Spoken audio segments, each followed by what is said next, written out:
परी आणि पिल्लूला प्रचंड तूप आवडतं. मला देखील तूप खूप जास्त आवडायचं. मग आता माझं पाकिटचं दूध असल्या कारणाने मला जास्त तूप निघत नाही.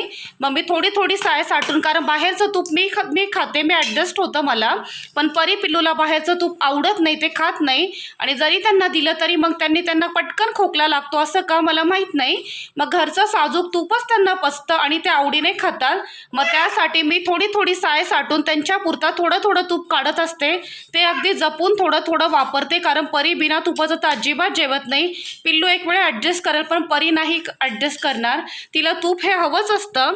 मग त्या कारणाने थोडं थोडंसं तूप मी साठवत असते. थोडी थोडी साय साठून थोडं थोडं तूप काढून ठेवते. आणि आता बघू शकता मस्त असं छान असं टोमॅटो राईस. आणि इथे ही आमची परी मॅडम बघा, दिसते तुम्हाला.